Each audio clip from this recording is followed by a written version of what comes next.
how do supply chain advantages in China, particularly around raw materials, energy, and logistics, support American companies here or maybe in global market? Right. Well, I think it's good to go back. One of the reasons that China has such a strong supply chain is because they've done things like sourcing raw materials to come into China, where there are now very good and advanced and deep manufacturing base, and products can be produced, and then they can be shipped out as well. So it's the whole, literally, supply chain. So everything from raw materials to production to shipping.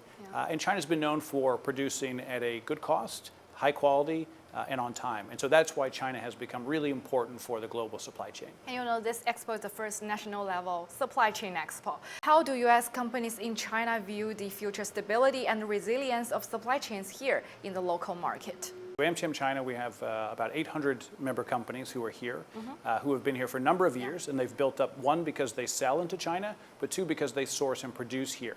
And so one of the things I think with the Supply Chain Expo here in its second year, I think during COVID, I think it drew everyone's attention to the fact that we need to make sure that these supply chains continue to be reliable and that people can understand how they're all interconnected. I know that a number of AmCham member companies are here with their partners and suppliers, and so just looking around the exhibit allows us to understand how these companies are connected and what good quality products they produce here for China, but also for export. And so, you know, China's deep supply chain, deep sourcing, deep manufacturing, which was built up by foreign investment as well as China innovation. Yeah. This allows companies to really be the best in the world, because China's been an important part of the story for American companies for decades.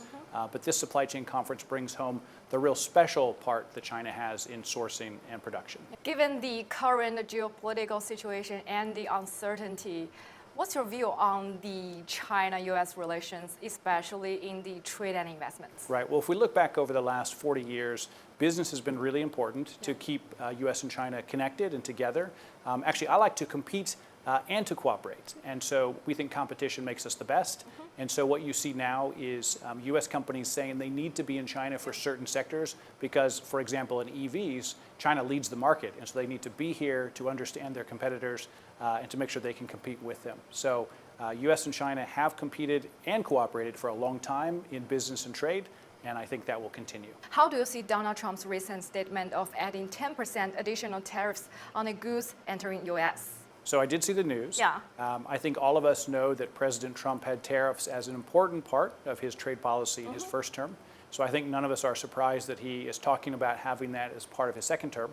Now, he's not president yet. We have a few more months to go.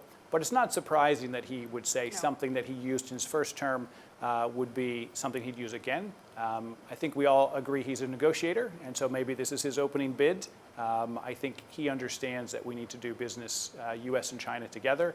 And so I think, you know, we'll see where the challenges take us, but I believe U.S.-China will continue to trade for decades to come. Many of our American companies, they've been here through different presidential groups, whether it be Republican, Democrat, and so I think we'll see what this president brings us, but I think U.S.-China trade and cooperation will continue.